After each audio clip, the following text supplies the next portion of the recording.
Muy buenos días. Si tienen sus Biblias allí, vamos a abrirla en el libro de Proverbios, el capítulo 4.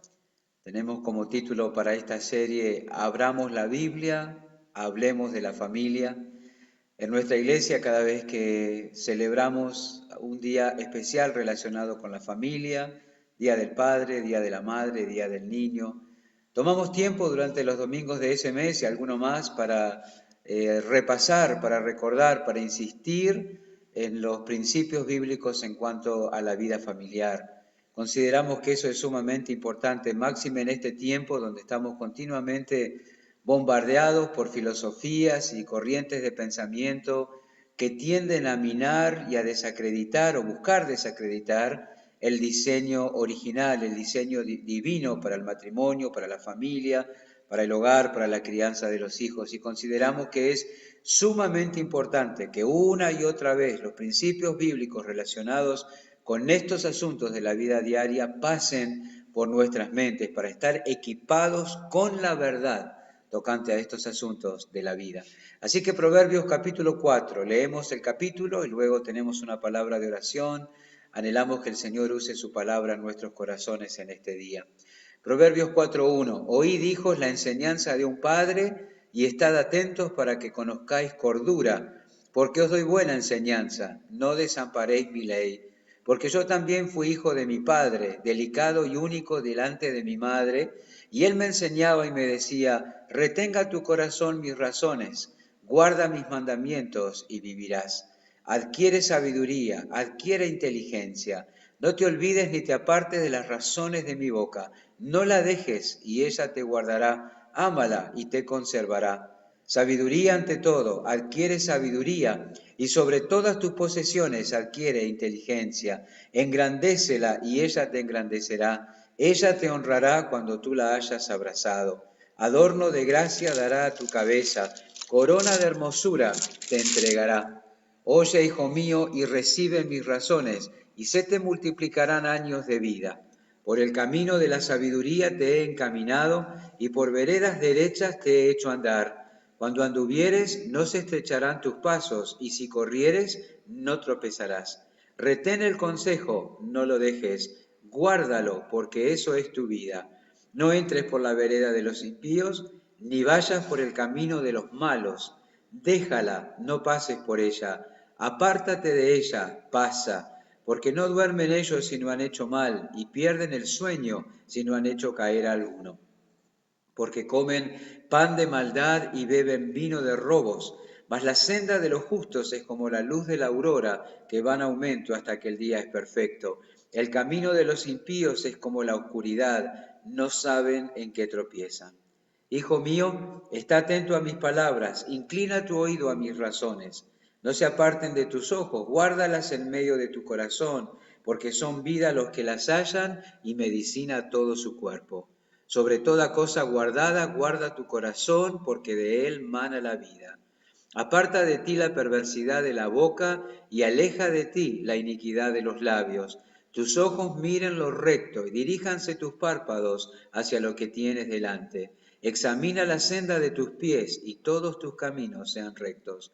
No te desvíes a la derecha ni a la izquierda. Aparta tu pie del mal. Oremos. Estamos seguros, Padre Celestial, que no apreciamos en la medida justa el valor de tu palabra. Señor, el salmista dice que apreciaba más tu palabra que las riquezas, que las joyas preciosas. Decía que también apreciaba más tu palabra mucho más que la comida y aún que las horas de sueño. Pero estamos seguros, Señor, que siempre hay una deficiencia en nuestro corazón tocante a ese valor que tu palabra tiene.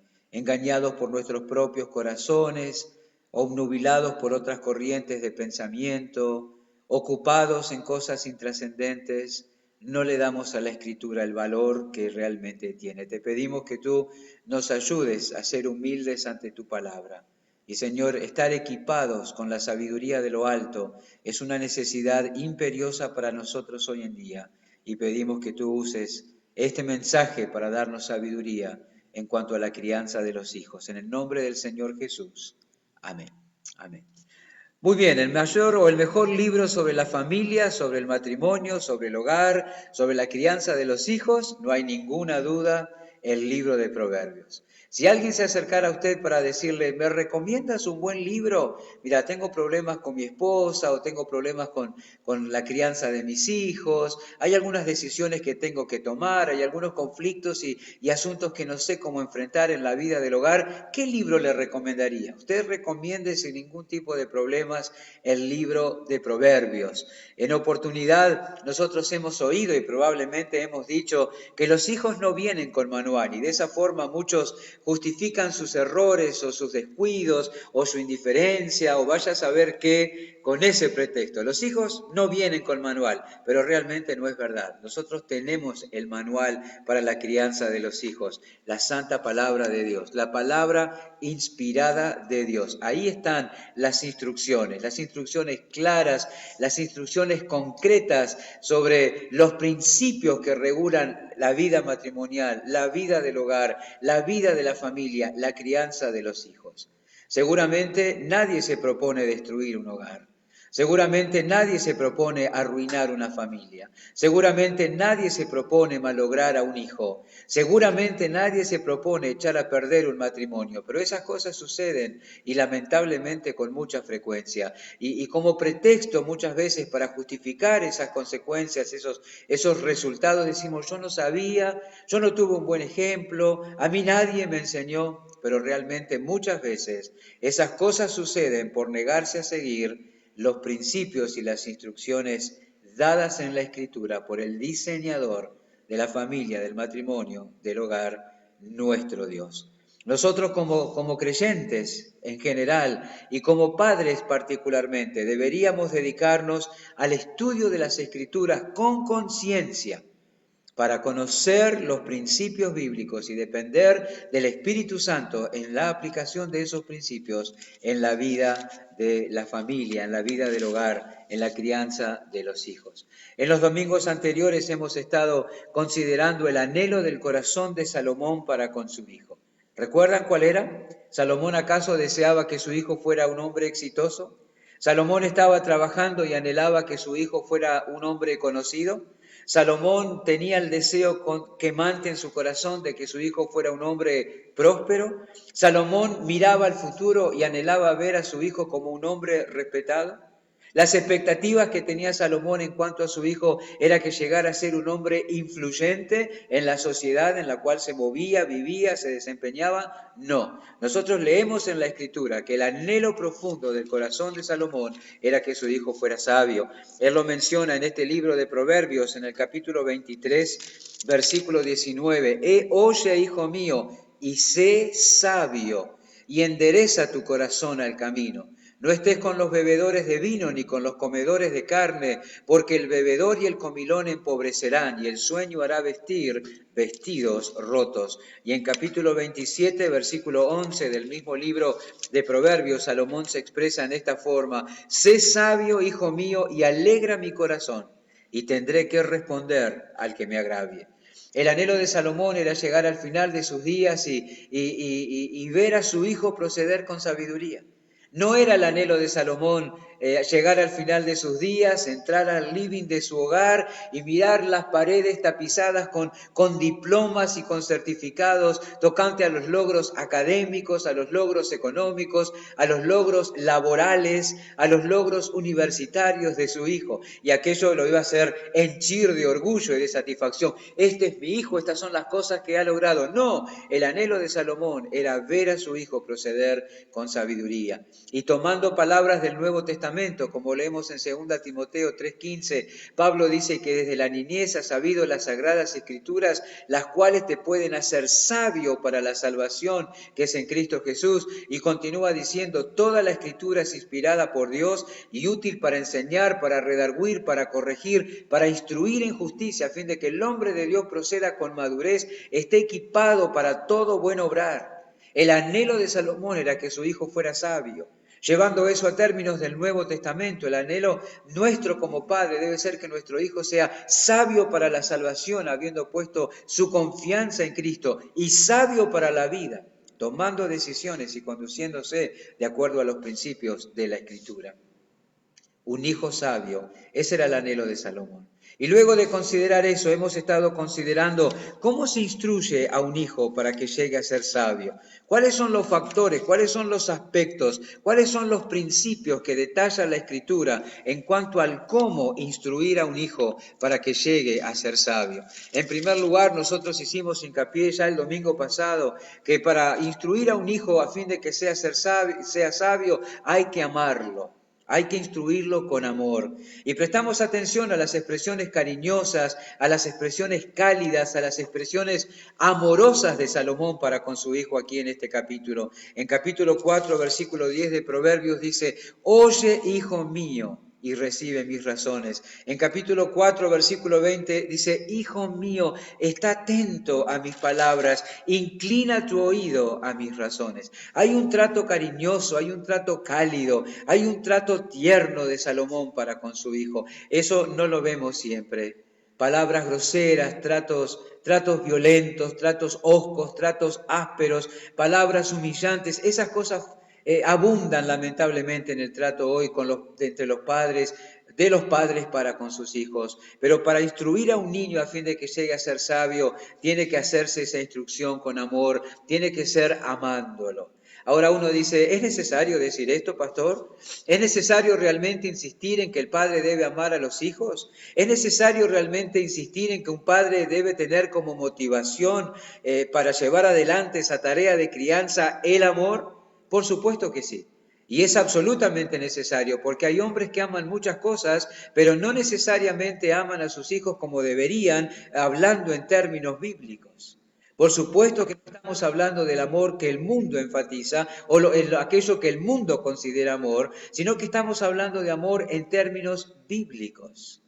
¿Verdad? Los padres debemos instruir a nuestros hijos para que lleguen a ser sabios con amor, amándolos en términos bíblicos.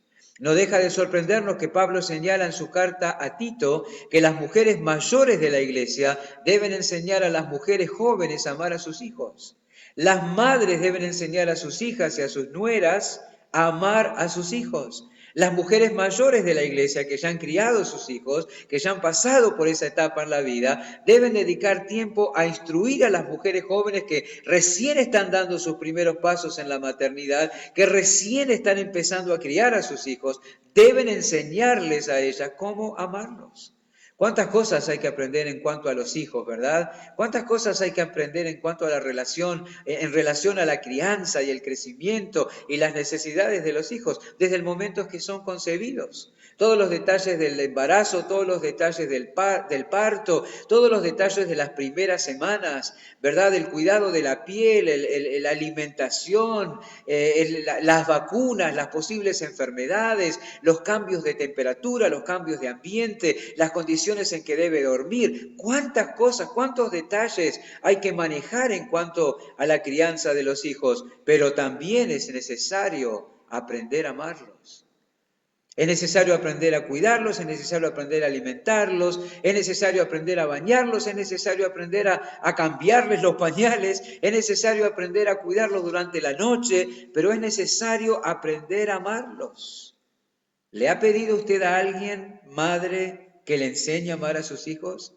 ¿Ha considerado seriamente la importancia de aprender a amar a los hijos? Por supuesto, el amor es aquella disposición del ánimo que me lleva a buscar el mayor bienestar del sujeto amado por él mismo, ¿verdad? Aún a costa del sacrificio, si fuera necesario. La Biblia dice que se instruye a un niño para que llegue a ser sabio amándolo. Con amor nos enseña la palabra de Dios. Ahora, no debemos olvidar que cuando vamos a la Biblia, cuando vamos a las Escrituras, tomamos nota de que el amor se manifiesta en cosas que hacemos, no tanto en cosas que sentimos. Eso es sumamente importante. El mundo tiene el concepto de que el amor es una cosa abstracta, como una nube que anda bollando por ahí y que de repente toma posesión de alguna persona y la persona queda enamorada y empieza a amar. ¿Verdad? Y se le acelera el ritmo cardíaco cuando ve al ser amado, no puede parar de pensar en él, dibuja corazoncito con las iniciales. Eso no es el amor. El amor en el mundo está representado por ese angelito con arco y flecha, ¿verdad? Cupido, que apunta y al que caiga, le caiga. Y a partir de ese momento la vida de esa persona cambia porque empieza a sentir el amor. Pero cuando vamos a la Escritura encontramos que el amor es otra cosa y el amor lo aprendemos de Dios. Romanos capítulo 5, versículo 8 dice, mas Dios muestra su amor para con nosotros en que siendo aún pecadores, Cristo murió por nosotros. Usted quiere ver la evidencia del amor de Dios, vaya al Gólgota y vea al Hijo entregado a la muerte en propiciación por nuestros pecados, y ahí realmente conocerá y entenderá lo que es el amor. Y de esa manera nosotros debemos amar a nuestros hijos. La primera carta del apóstol Juan, capítulo 3, versículo 16. Primera de Juan, capítulo 3, versículo 16. Es muy importante conocer el Evangelio de Juan, capítulo 3, versículo 16, pero es muy importante el contenido y las verdades que encontramos en Primera de Juan 3, 16. Dice, en esto hemos conocido el amor, en que Él puso su vida por nosotros. También nosotros debemos poner nuestras vidas por los hermanos.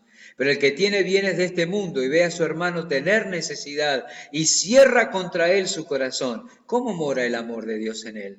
Hijitos míos, no amemos de palabra ni de lengua, sino de hecho y en verdad. En esto hemos conocido el amor. ¿En qué? En la literatura de Shakespeare, en las rimas de Becker, en películas románticas como Titanic, o en las canciones melosas de la década de los 70 o de los 80. Ahí no conocemos el amor. El amor lo conocemos en el Gólgota. Él puso su vida por nosotros. Y así, amando así, o la manera de amar así, es poner nuestras vidas por los hermanos. Y fijémonos, hermanos, es muy probable que hablemos mucho del amor hacia los hermanos en la fe, es muy probable que hablemos mucho de nuestro amor para con nuestro cónyuge, es muy probable que hablemos mucho de nuestro amor para con los hijos, pero es muy probable que hablemos más del amor que lo que realmente hacemos manifestando amor. Por eso el apóstol se apresura a decir, hijitos, no amemos de palabra ni de lengua, sino de hecho y en verdad. Habla poco del amor y manifiesta más tu amor en acciones concretas. Es con ese amor que nosotros tenemos que amar a nuestros hijos. Y es 1 Corintios capítulo 13 que viene en nuestro auxilio para detallarnos, para colocar delante nuestro a fin de que nos examinemos continuamente las acciones con las que se manifiesta el amor.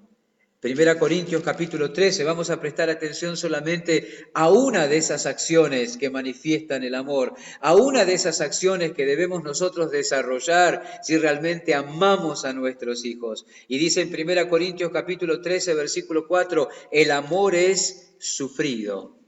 ¿Usted ama a su hijo? Bueno, para instruir un hijo a fin de que sea sabio, usted lo tiene que amar. Y la manera de amar, una de las formas que usted manifiesta su amor para con él, es la paciencia. El amor es sufrido, es la paciencia. La palabra griega que se utiliza aquí para sufrido transmite la idea de tener aguante y no enojarse fácilmente. Ahí ya estamos en el horno, ¿verdad? La capacidad de aguantar por mucho tiempo, sin perder la compostura, sin perder los estribos, sin perder el control de nosotros mismos, no enojarse fácilmente. La palabra griega habla de la actitud de aquel que ha sido agraviado profundamente y que tiene el poder para vengarse y no lo hace. Ese es el sentido de la palabra sufrido allí. ¿Y cuánta capacidad de aguante exige la crianza de los hijos? ¿Y cuánto fallamos en eso? ¿Cuánto fallamos? Si nosotros tomáramos nota de las noticias y de las estadísticas, las cifras y los detalles de las consecuencias de no tener paciencia son estremecedoras. Las cifras y los detalles de las consecuencias de no tener paciencia los padres en el hogar para con sus hijos son estremecedoras. Estamos hablando de violencia, estamos hablando de abuso físico y verbal, de violencia física y verbal que se verifican en los hogares de parte de padres que no tienen control de sí mismos sobre los hijos cuando estos los introducen en situaciones de extrema tensión. Y no solamente eso, las cosas que se ven por la calle. Y eso que hoy los padres se cuidan mucho más en el trato que le dan a los hijos, porque sabe que la sociedad está un poquito más sensibilizada con ese asunto. Pero uno puede ir al tren y ver a madres zamarreando fuertemente a sus hijos porque la sacaron de quicio, o diciéndoles cualquier cosa delante de todo el mundo porque han perdido toda paciencia. Expresiones destempladas y acciones desmedidas de padres sin control en contra de sus hijos. Falta de paciencia. El trato de un padre imperfecto para con un hijo imperfecto demanda capacidad de aguante. Y las propias características de los hijos. No es de sus hijos solamente, o los hijos de aquel, de todos los hijos. Las propias características de los hijos imponen sobre los padres una gran demanda de paciencia. Pensemos en algunos ejemplos. Los niños no suelen contentarse con pedir una sola vez lo que quieren. Todos lo sabemos. Aunque papá y mamá respondan con un rotundo no, ellos van a seguir insistiendo una y otra vez con lo que quieren, con la esperanza de que cambies de opinión, con la esperanza de que te distraigas, con la esperanza de que pierdas la paciencia y diga, bueno, está bien, sí, haz lo que quieras, porque ya no podemos aguantar más. Y cuando llegan a la adolescencia, los hijos presentan una y mil razones para que les permitas hacer cosas que realmente son una locura, pero te van a presentar argumentos y te van a meter presión y te van a poner contra las cuerdas una y otra vez intentando lograr de ti una distracción que le permita hacer lo que quiere, que le permita salirse con la suya. Y como todo el mundo, los hijos tropiezan una y otra vez con la misma falta. No acabamos de decirle que no hagan algo cuando ya lo están haciendo. Y no acabamos de imponerles una disciplina porque lo hicieron cuando lo están repitiendo y haciendo una vez más. Y uno dice, ¿cuántas veces tendré que decirte lo mismo? Bueno, todas las veces que sea necesario. Una gran demanda de paciencia es puesta sobre los padres en la crianza de los hijos. El apóstol Pablo viene en nuestro auxilio, en cierta forma, en este capítulo 13 de 1 Corintios, en el versículo 11, donde él dice así, 1 Corintios capítulo 13, el versículo 11, dice, cuando yo era niño, hablaba como niño, pensaba como niño, juzgaba, no jugaba, juzgaba como niño, mas cuando ya fui hombre, dejé lo que era de niño. Padres, nos ayudará mucho recordar que hubo un tiempo en que, como Pablo escribe, nosotros también éramos niños y actuábamos imponiendo una gran demanda de paciencia sobre nuestros propios padres. Tu hijo está actuando como tú lo hiciste no hace muchos años atrás. ¿Has pensado en la demanda de paciencia que tú impusiste sobre tus padres? Por tus caprichos, por tus rebeliones, por tus faltas, por tus impertinencias. Bueno, ellos están haciendo lo mismo contigo. Así que tú necesitas ejercitar paciencia para con ellos. Qué doloroso es ver reflejado en tus hijos tus propias faltas, ¿verdad? ¿No te acuerdas? ¿O acaso tú no eras impertinente cuando niño al punto de sacar de las casillas a tus padres pidiendo algo?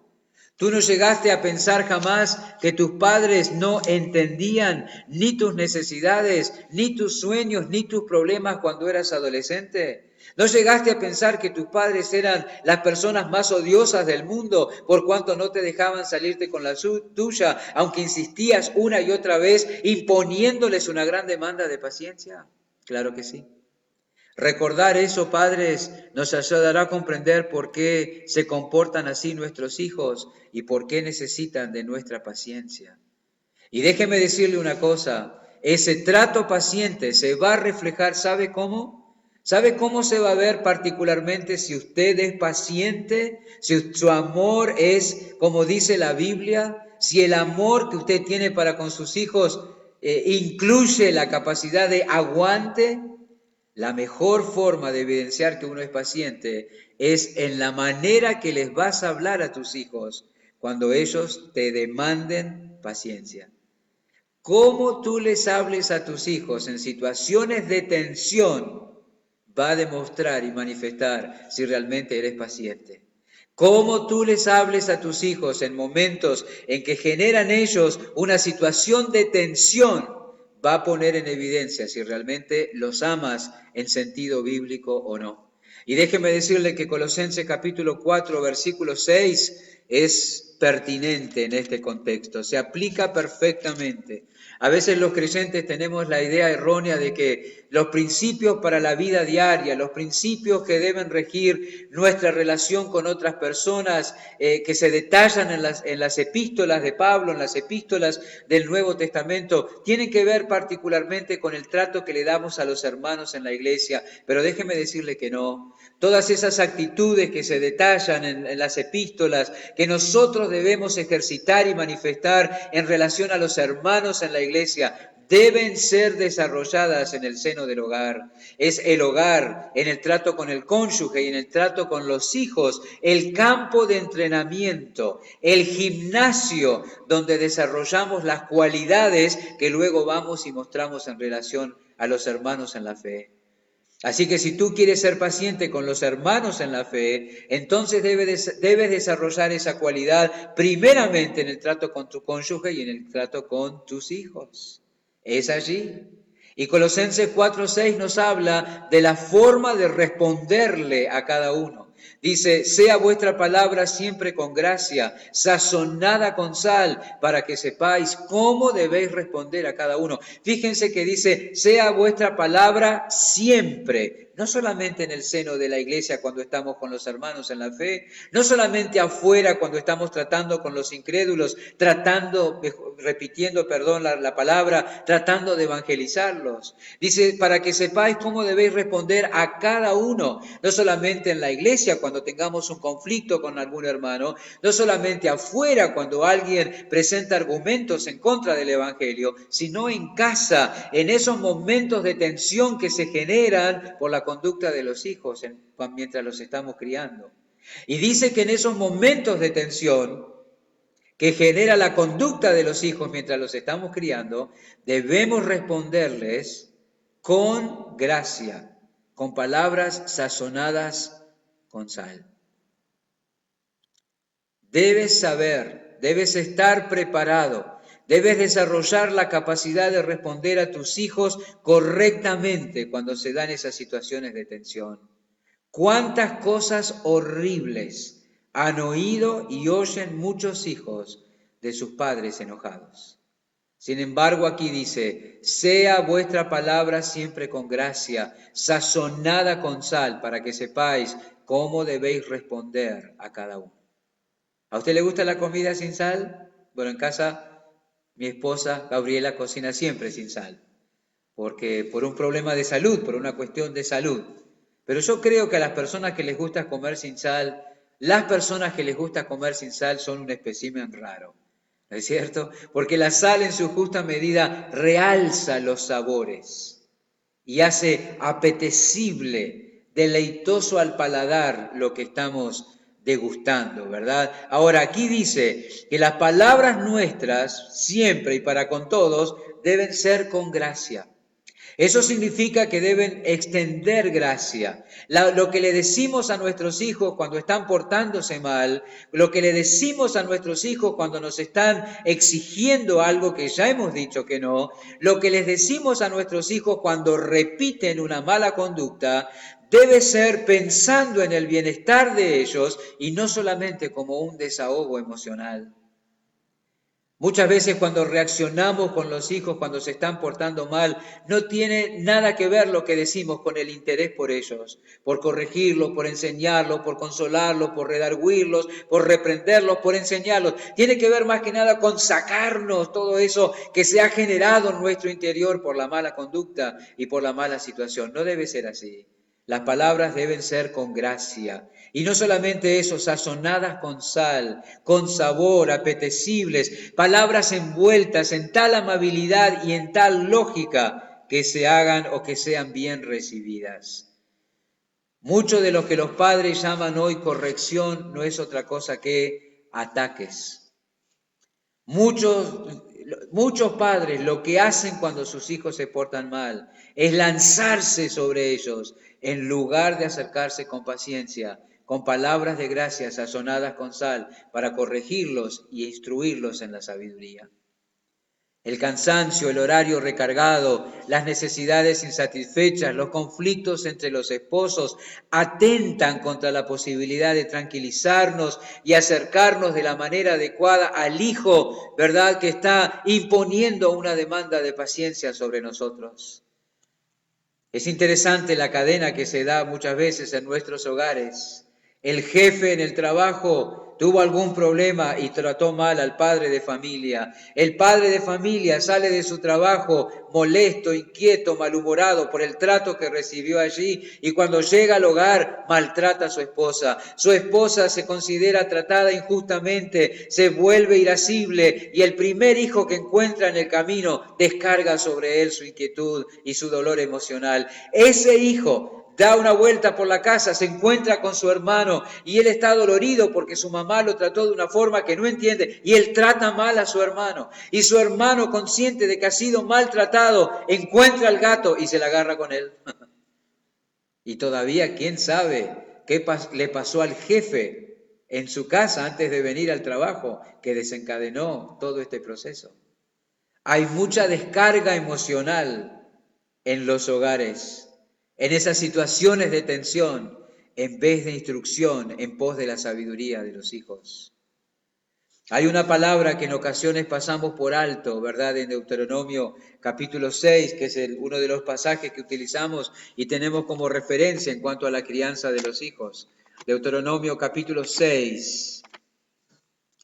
Conocemos el texto y seguramente la mayoría de los que están escuchando, pero Deuteronomio capítulo 6 dice: oye, versículo 4, Israel, Jehová nuestro Dios, Jehová uno es, y amarás a Jehová tu Dios de todo tu corazón y de toda tu alma y con todas tus fuerzas. Y estas palabras que yo te mando hoy estarán sobre tu corazón y las repetirás a tus hijos. ¿Usted pensó que era decirlo una vez y ya estaba?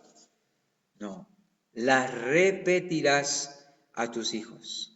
¿Le ha preguntado usted a su hijo, cuántas veces te tengo que decir lo mismo? Bueno, aquí está la respuesta. Con paciencia, todas las veces que sea necesario. Con paciencia, de buena manera, todas las veces que sea necesario. Hay un comentario interesante que señala que repetirás aquí lleva la idea de grabar a fuego, de marcar profundamente. Usted tiene que repetirle a su hijo una y otra vez lo mismo para que le quede marcado a fuego en su conciencia y en su corazón, y entonces desde allí empiece a moldear su conducta. Pero para eso hay que repetir, repetir, repetir, repetir. Eso significa que los padres tendrán que insistir muchas veces en diferentes momentos sobre el mismo asunto hasta que los hijos aprendan a aplicar el principio bíblico en sus vidas. ¿Qué tarea? Y no crea que es solamente la suya, es la de todos los padres. Pero si tú amas a tu hijo, no te pesará repetirle. Si tú amas a tu hijo y quieres que él sea sabio, no te vas a fijar en el esfuerzo que demanda la tarea. Lo harás porque no te propones simplemente salir de la situación que te molesta. Te propones a largo plazo instruirlo en sabiduría. Paciencia. Ahora, ese ejercicio de paciencia demanda que aclaremos también que se demanda un equilibrio. Un equilibrio. Esta enseñanza debe ser equilibrada. El hecho de ser paciente no significa que tienes permiso para ser pasivo en ninguna forma. No. Algunos piensan que sí. Ser paciente es dejarlo hacer lo que quiera. Pero ser paciente no implica ser pasivo. Extenderse en tanta compasión y en tanta comprensión que el hijo llegue a ser un hijo consentido. Un hijo librado a su propio corazón. Un hijo que siempre se sale con la suya, porque papá es muy paciente y nunca lo corrige. No. Alguno puede pensar, pero yo era igual, ¿qué le voy a decir? A veces entre los esposos, ¿verdad? O los padres o los abuelos le dicen a sus hijos, cuando sus hijos rezongan a los nietos, le dice, ¿qué le vas a decir vos a él si vos eras igual?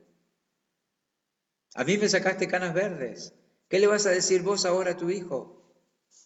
Pero no nos tenemos que permitir caer en esa trampa. Muchas veces esos conflictos no resueltos en nuestro corazón nos impiden hacer lo correcto para con nuestros hijos. ¿Cómo lo voy a rezongar si yo era igual o peor que él? ¿Cómo le voy a imponer una disciplina si yo en mis tiempos hice lo mismo con mis padres? Bueno, si tú tienes ese tipo de conflictos sin resolver, ve al Gólgota y resuélvelos allí, para que no sean una atadura espiritual de alguna manera, para impedirte actuar como padre según la Biblia. Tú tienes que ser paciente, pero no tienes que ser pasivo.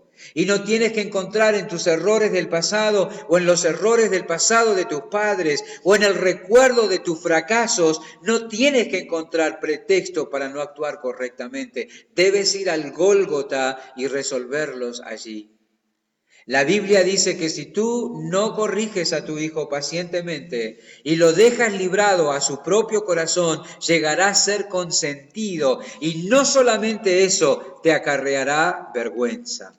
Eso dice el mismo libro de Proverbios, capítulo 29, versículo 15. La vara y corrección dan sabiduría, mas el muchacho consentido avergonzará a su madre. Qué preciosa grajea de sabiduría divina tenemos aquí para los padres, ¿verdad? Aquí se nos advierte que el muchacho dejado librado a su propio corazón, el muchacho que no es corregido pacientemente, sino que tiene un padre pasivo que no lo reprende, llegará a ser causa de vergüenza para sus padres. Dejarlo salirse con la suya traerá vergüenza a los padres. Y salirse con la suya lleva a la destrucción y no a la sabiduría. Dejar a un hijo salirse con la suya es abrirle la puerta a la destrucción. ¿Ha oído usted en el tren? Yo pongo esos ejemplos porque lo he visto muchas veces. Madres destempladas diciéndoles a su hijo, me estás haciendo pasar vergüenza. O madres que llegan a la casa y le dicen a su esposo o a los abuelos o a otras personas, no sabés la vergüenza que me hizo pasar en la calle, no sabés la vergüenza que me hizo pasar en la iglesia. ¿Y cuál es la causa? ¿Por qué un hijo te avergüenza? Porque según la Biblia lo dejas librado a su propio corazón y no lo corriges debidamente, con paciencia, amorosamente. ¿Cuál es el remedio para eso? Lo que dice la primera parte del versículo. La vara y la corrección dan sabiduría. Ahí está. ¿Qué debemos hacer? Corregirlo. Lo que dice la primera parte del versículo. Una corrección paciente reforzada por la disciplina. Así de sencillo. Tú debes ser paciente con tu hijo. Debes hablarle en esas situaciones de tensión palabras de gracia y sazonadas con sal. No debes ser pasivo, no debes dejarlo sin corrección ni sin disciplina, porque si lo haces, entonces él quedará librado a su propio corazón y tú serás avergonzado. Eso es lo que enseña la Escritura. Ahí está el equilibrio. En ocasión los hijos van a cuestionar el derecho o la autoridad de los padres a corregirlo. Pero tenemos que saber, hermanos y amigos, que la familia, según la Biblia, no es una democracia. Allí no tienen todos el mismo poder, allí no tienen todos el mismo poder de decisión, allí no tienen todos la misma autoridad. Hay una cadena de autoridad, el padre, luego la madre apoyando las actitudes y las directrices del padre y finalmente los hijos sometidos a ambos en el temor al Señor y para la gloria de Dios. No nos equivoquemos, Dios ha delegado en los padres la autoridad de educar y de disciplinar a sus hijos. Así que si amas a tus hijos tendrás paciencia con ellos, pero no una paciencia mal entendida que te lleve a la indiferencia, sino una paciencia equilibrada con una disciplina amorosa, amorosa. Quizás no tuviste un padre paciente, quizás no sabes cómo se conduce porque no lo has visto en la práctica un padre paciente, pero déjame decirte que nuestro gran ejemplo de paciencia como padre es nuestro Dios. Nosotros vemos a Dios en su máxima expresión de paciencia o en una de sus máximas expresiones de paciencia en su trato en el Antiguo Testamento con Israel. Podemos decir sin temor a equivocarnos que no hubo período en la historia del pueblo de Israel donde no se imponía una gran demanda de paciencia de parte de Dios para con ellos. A lo largo de toda la historia de Israel, vemos a un pueblo que demandó una carga inmensa de paciencia de parte de Dios. En el desierto, quejándose por todo, en el período de los jueces repitiendo una y otra vez la misma falta, en el período de la monarquía apartándose de la ley de Dios, cuando volvieron del cautiverio olvidando la prioridad de los asuntos espirituales. ¿Y qué es lo que vemos a lo largo de toda la historia de Israel mientras ellos demandaban paciencia e intentaban continuamente salirse con la suya? Vemos a Dios a través de sus voceros, de sus jueces y de sus profetas repetir siempre las mismas cosas. Eso es lo que vemos. Pero también vemos la paciencia de Dios como ejemplo para nosotros como Padre en el trato de Cristo con los discípulos. Cristo dijo, el que me ha visto a mí, ha visto al Padre. Y en el trato paciente de Cristo con sus discípulos, vemos el trato paciente de Dios para con nosotros y es maravilloso tomar nota de eso. Tenemos un ejemplo allí en Lucas capítulo 10, versículos 38 al 42.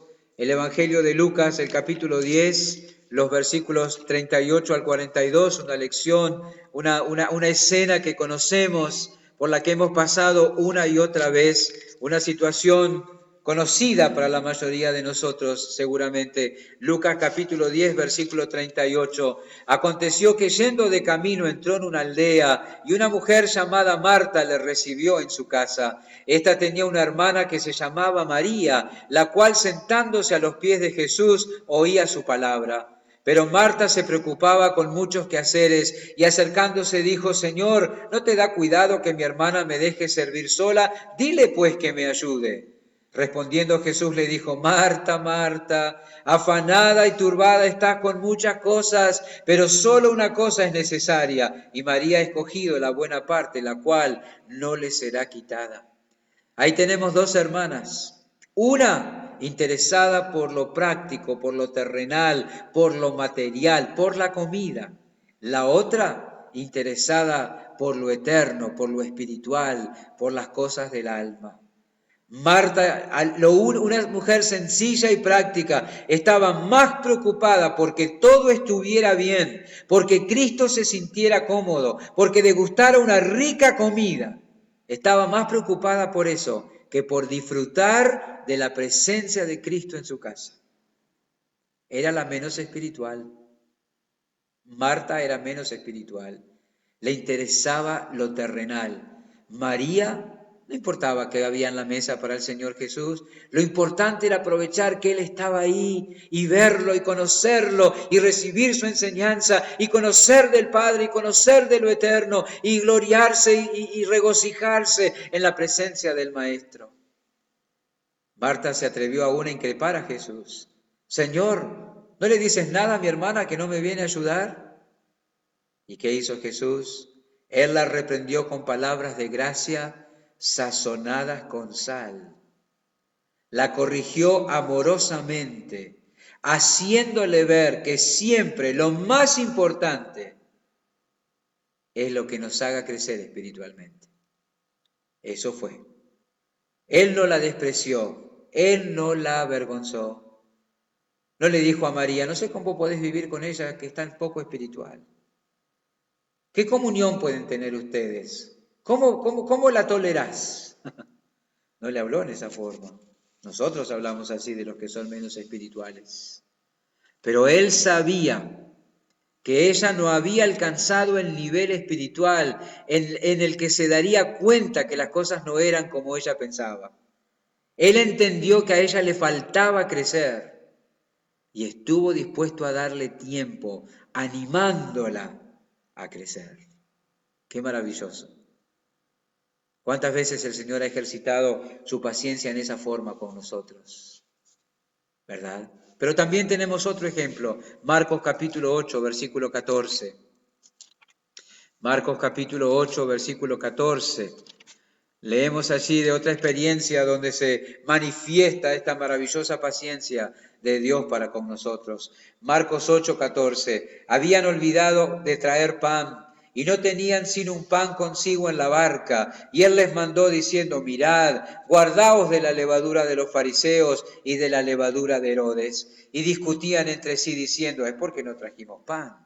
Y entendiéndolo Jesús les dijo, ¿qué discutís porque no tenéis pan? ¿No entendéis ni comprendéis? ¿Aún tenéis endurecido vuestro corazón? Teniendo ojos no veis y teniendo oídos no oís y no recordáis.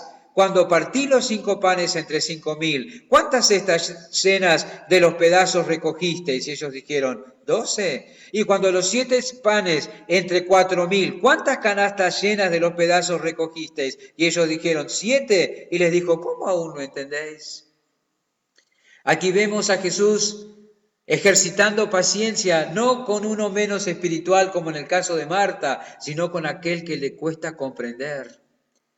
Los discípulos tomaron una frase del Señor que Él les habló en sentido figurado, la tomaron en sentido literal.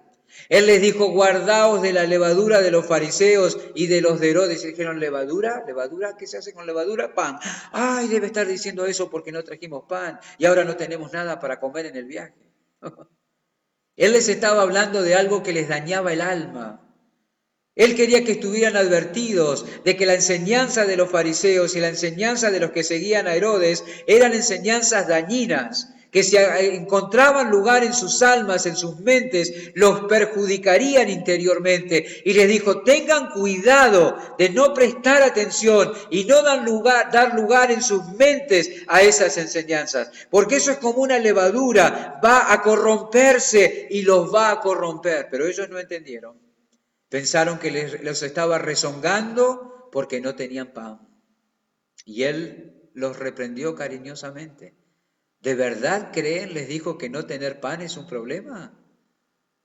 ¿Se han olvidado qué he hecho anteriormente? ¿No se acuerdan qué hice con 5 panes entre 5.000?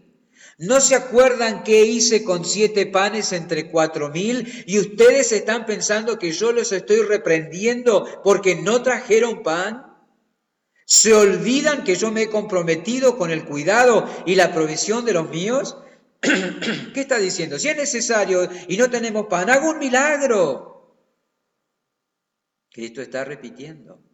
Y lo vemos a lo largo de los evangelios, diciéndole una y otra vez a sus discípulos lo mismo, porque eran lerdos para entender. Él se mostró misericordioso con la debilidad de ellos y no reaccionó con ira. Fue paciente. ¿Cuántas veces actuamos en forma carnal como Marta? Cristo es paciente con nosotros, reprendiéndonos amorosamente, estimulándonos a crecer. ¿Cuántas veces dudamos del cuidado y la suficiencia de Dios en medio de las circunstancias de la vida y nos inquietamos? Y Él viene para recordarnos. Perdón, ¿te estás preocupando por este problemita que tenés ahora? ¿Ya te olvidaste lo que hice cuando tuviste aquel conflicto, cuando pasaste por aquella necesidad, cuando entraste en aquella esfera de incertidumbre, cuando surgió aquel problema que no sabías cómo? ¿Ya te olvidaste? ¿No te acuerdas cómo me pude hacer cargo de aquello y ahora dudas que pueda hacerme cargo de esto? El Señor es paciente para con los suyos. Cuando actuamos con inmadurez, cuando reaccionamos con incredulidad, ¿y cuántas veces lo ha hecho? Acuérdate de cuántas veces el Señor como Padre ejerció paciencia para contigo y eso debería avergonzarnos al recordar cuántas veces no hemos ejercitado paciencia en asuntos menores con nuestros hijos. Alabemos al Señor por su paciencia, confesemos nuestra falta de paciencia, sometámonos a Él para que nos moldee y esforcémonos en la gracia para ejercitar paciencia en el trato con nuestros hijos. Pero tomemos unos minutos para tomar nota, valga la repetición, de algo más que aparece aquí en Proverbios capítulo 4. Volviendo allí a capítulo 4, dice el versículo 1, Oíd, hijos, la enseñanza de un padre, y estad atentos para que conozcáis cordura. Capítulo 4, versículo 10, que dice, oye, hijo mío, y recibe mis razones, y se te multiplicarán años de vida. Versículo 20, hijo mío, está atento a mis palabras, inclina tu oído a mis razones. Hay una segunda cosa que aparece aquí, que es digna de destacar, y que responde a la pregunta, ¿cómo se instruye a un hijo para que llegue a ser sabio? Y la respuesta es enseñándoles con palabras, con palabras. ¿Cómo se instruye a un hijo para que llegue a ser sabio? Con amor. ¿Cómo se instruye a un hijo para que llegue a ser sabio? Con palabras, hablándole, hablándole. Aquí Salomón está sentado hablando con su hijo. Y tomen nota que él está haciendo lo mismo que su padre hizo con él. ¿Cuántas cosas sabemos de David, verdad? Sabemos que mató a Goliat. Sabemos que ni se acordaban de él cuando Samuel fue a la casa para ver a cuál de los hermanos había ungido o escogido Dios para ser ungido como rey. Sabemos que vivió de cueva en cueva porque Saúl lo persiguió durante toda la vida sabiendo que él iba a tomar su lugar en el reino. Sabemos que compuso maravillosos salmos y que alabó al Señor por las grandezas de la creación y por las maravillas de su ley. Pero poco sabemos o pocas veces tomamos nota de que él también tomó una parte activa en la educación de su hijo Salomón, porque acá Salomón dice, lo leemos en el mismo capítulo 4, yo también fui hijo de mi padre, delicado y único delante de mi madre, y él me enseñaba y me decía. Y las palabras del versículo 5 al versículo 10 son palabras que Salomón escuchó de David y que David está pasándolas a su hijo. Se instruye a un niño para que llegue a ser sabio hablándole, hablándole. Es verdad, hermanos y amigos, que vivimos en tiempos muy particulares. Pero en tiempos normales, con horarios de clases normales y con horarios de trabajo normal, son posiblemente otras personas las que más hablen con nuestros hijos, que hablen más con nuestros hijos que nosotros los padres, en tiempos normales, ya sea en el colegio o con la niñera electrónica. ¿Verdad? Son más los que hablan con nuestros hijos que lo que hablamos nosotros con ellos. ¿Saben ustedes que Facebook tiene una aplicación, una función que le permite a usted saber cuánto tiempo estuvo navegando en Facebook en la semana? Le contabiliza, el relojito pasa y le dice a usted cuánto tiempo pasó en Facebook. Sería interesante compararlo con cuánto tiempo hemos pasado con la Biblia. Hay una pregunta en Mateo 26:40 que me taladra el corazón. Cada vez que lo leo la recuerdo. Jesús se acercó allí a sus discípulos que estaban durmiendo en el huerto de Getsemaní mientras él buscaba el rostro del Padre antes de la cruz y les pregunta, ¿no han podido velar conmigo ni siquiera una hora? En el día de ayer se jugó la final de la Copa América. Seguramente muy pocos tuvieron problema de permanecer una hora y media sentados ante el televisor para no perderse detalles del partido. Y lo hacemos con otras cosas también. Pero una hora con el Señor porque Él quiere hablarnos. Y una hora con los hijos porque tenemos que hablar con ellos. ¿Cuál es la causa más común de los padres? No tengo tiempo.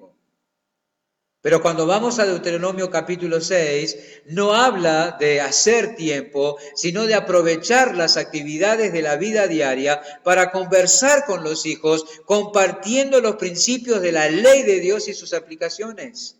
Dice, cuando te levantes, cuando te acuestes, cuando andes por el camino, cuando estés comiendo, a lo largo del día, a lo largo de las actividades de la vida diaria, conversa con ellos, siembra los principios de la palabra. No tienes que sentarte y hacer de cuenta que estás en una reunión de la iglesia. Es en medio y en el devenir de las actividades de la vida diaria que comparten los principios de la ley de Dios con ellos y sus aplicaciones. Ellos deben oír de nosotros esas cosas. La responsabilidad de enseñarles a los hijos los principios de la vida es de los padres. Qué bien que hacen eso las sectas, por favor, qué atrás que nos hemos quedado. El diablo ha tenido más éxito en educar a los suyos que muchos padres cristianos en educar a sus hijos, porque les ha dedicado tiempo. Pero él ha seducido y ha entretenido a muchos padres cristianos para que no tengan tiempo para hablar con sus hijos y así instruirlos en la verdad. No tenemos que olvidar eso. Tus hijos te han sido dados a ti y tú debes instruirlos hablando. Hay momentos duros. Nosotros tuvimos 2 hijas, tenemos, una más impaciente que la otra. Y recuerdo una oportunidad que volvíamos un viernes de noche a las 10 del conservatorio. Un viernes, había pasado toda la semana, colegio, materias contraturno, educación física, actividades en la iglesia, conservatorio, invierno, deseando llegar, Cerrito y Almirante Brown, semáforo en rojo y nadie en la calle. Y esa hija impaciente, dale papá, pasá, no viene nada, vamos a estar acá esperando, quiero llegar, falta poquito, vamos, vamos, vamos. Y de repente de la nada, un auto de acá y otro del costado nuestro y ¡pum! Chocaron. Preciosa oportunidad. Más vale perder un minuto de la vida que la vida en un minuto. Siempre tenemos seguridad si nos mantenemos dentro del margen de las reglas. Si nos salimos del margen de las reglas, corremos riesgo de sufrir algún tipo de daño. Un momento fantástico. Y se dan un montón de esos momentos a lo largo de la vida diaria, en que podemos enseñar, en que podemos impartir principios, en que podemos encontrar aplicaciones a los principios de la Escritura. Hay que hablarles a los hijos. Eso es lo que Salomón está haciendo aquí en el capítulo 4. ¿Verdad? Del libro de Proverbios. Y lo hace en los primeros 9 capítulos de una forma magistral. Lean los primeros 9 capítulos del libro de Proverbios. Salomón continuamente exaltando los beneficios de la sabiduría y advirtiendo contra la necedad. Salomón particularmente en estos versículos, en estos capítulos, advirtiendo a sus hijos o a su hijo de 2 personajes siniestros que debía evitar a toda costa: la mujer extraña y el hombre perverso. Y le dice, la mujer extraña se va a presentar así con estas invitaciones, el hombre perverso tiene estas características y te va a llevar por este camino, apártate de ellos. 2 personajes siniestros que podrían llevarlo lejos de la senda de la virtud. Y él les habla sobre ellos con pelos y señales. Y eso es también lo que nosotros como padres debemos hacerlo, hablando. Con la Biblia abierta, mostrándoles permanentemente a Cristo en continua oración. Hay la tendencia al descanso de los padres en la escuela. En la escuela le van a enseñar. Hay la tendencia de un descanso de los padres en los abuelos. Los abuelos le van a enseñar. Hay una tendencia del descanso de los padres en la iglesia. La escuela dominical, la reunión de jóvenes. Eso es un grave error. La responsabilidad de instruir a los hijos es del padre, apoyado por la madre en todo momento. Y aquí un paréntesis. Madres, acompañen a su esposo en este desafío. Lamentablemente no son pocas las madres que sabotean los esfuerzos de los padres en guiar a los hijos con sabiduría. No lo hagan. Si a usted le parece que su esposo está equivocado, si a usted le parece que su esposo está hablando mal, si a usted le parece que su esposo está exagerando, si a usted le parece que su esposo está siendo injusto, si a usted le parece que su esposo está siendo demasiado estricto, espere, háblelo en privado, llévelo aparte, en público apoye. Y cuando su esposo no está, se hacen las cosas como él dice. Eso es lo que deben hacer. ¿Por qué se opone? Las madres deberían examinar el corazón delante del Señor para discernir por qué se oponen tantas madres a los esfuerzos de los padres para criar a sus hijos en sabiduría. ¿Usted se opone porque tiene una mala comprensión del amor? ¿Usted se opone porque teme a perder el amor de sus hijos? ¿Usted se opone porque quiere tenerlos siempre de su lado? ¿O usted se opone porque está enojada con su marido? Hay mujeres que están enojadas con sus esposos por vaya a saber qué, pero luego manifiestan ese enojo en resistencia y oposición y sabotaje cuando su esposo se acerca a los hijos para corregirlos. Dios ha puesto al padre como responsable de instruir a los hijos, instruirlos, y a usted le ha dado la responsabilidad de estar del lado del padre. Hágalo. ¿Acaso usted se cree más sabia que su esposo? Bueno, puede ser. Hay mujeres que son más sabias que sus maridos, no hay duda. Pero usted no es más sabia que Dios. Y el que ha determinado que las cosas sean así, el padre enseña y la madre apoya. El padre instruye y la madre refuerza. El padre dictamina y la madre acompaña. El que ha determinado que las cosas sean así es Dios. Mire el ejemplo de Rebeca en la Escritura, impactante. Rebeca fue una mujer que tomó un lugar que no le correspondía y sobre esa base tomó decisiones que no le correspondían. ¿Y qué pasó como resultado? Alejó a su marido de ella, enemistó a sus hijos y quedó privada de la compañía del que ella más quería. Ella quería a Jacob y jugó todas sus cartas a favor de Jacob, haciendo mal, con un buen objetivo, pero haciéndolo mal, ignorando el diseño y el orden de Dios, y se vio privada de la compañía del hijo que amaba por el resto de su vida. Esaú se quedó con sus padres, pero Jacob se fue, y Jacob cuando volvió su madre ya había muerto. No lo volvió a ver. Las cosas hubieran sido diferentes si ella lo hubiera hecho como la Biblia dice. Nosotros debemos instruir a los hijos, hablarles. Me encanta ver en la iglesia a las familias sentadas en los bancos, los padres con los hijos. Nosotros no tenemos una iglesia donde separamos y sacamos afuera a los niños del culto, porque los niños deben escuchar la predicación, porque eso después le va a dar lugar a ellos a preguntas a los padres y le va a dar oportunidad a los padres para reforzar e insistir sobre los principios que se expusieron en la predicación. No saque a sus hijos de la predicación. Y no se olvide de lo que oyeron en la predicación. Insista sobre eso en la semana, hablando con ellos. En la instrucción es indispensable pasar tiempo con ellos.